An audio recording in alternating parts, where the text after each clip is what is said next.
Teman-teman semuanya, kali ini kita bahas SNBT bagian PK. Di sini udah ada soal ya, ada X pangkat 3, Y pangkat 2, kurang dari 0. Maka pernyataan manakah yang benar? Ada 4 pernyataan di bawah ini ya. Nah, teman-teman ingat lagi ya perpangkatan. Kalau pangkatnya itu genap ya, apa yang terjadi? Pangkatnya genap, nilainya selalu positif.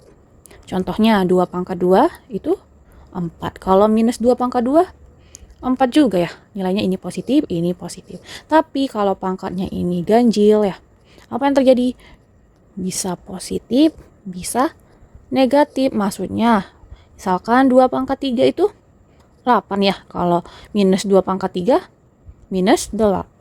Kita udah tahu ya, kalau pangkatnya itu genap, otomatis nilainya positif. Jadi bagian sini udah positif ya. Sedangkan kita pengennya hasilnya di sini adalah negatif. Nah, otomatis bagian X pangkat 3 ini kita harus apakan?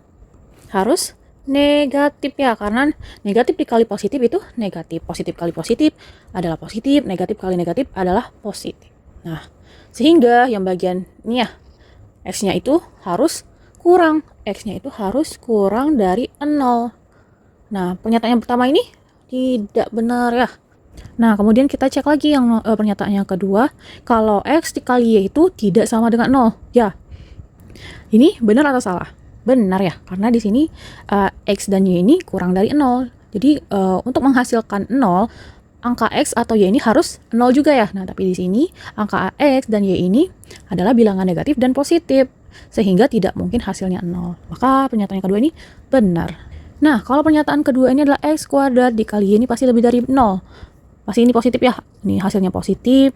Ingat tadi, kalau pangkatnya genap, otomatis ini positif. Ya, karena ini positif dan hasilnya positif, ini harus apa? Ini juga harus positif.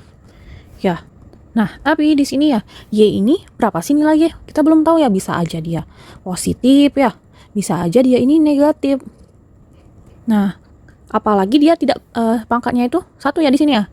Pangkat 1 itu ganjil atau genap? Ganjil ya, bisa aja nanti positif, bisa aja ini negatif. Nah, kalau ini ada positif sama negatif, kemungkinan Y ini bisa positif, negatif, dan hasilnya gimana? Hasilnya kalau positif kali positif, oh hasilnya positif. Tapi ada juga kemungkinan kalau dia ketemu positif kali negatif, maka hasilnya adalah negatif. Jadi nggak pasti ya, yang 3 ini belum pasti.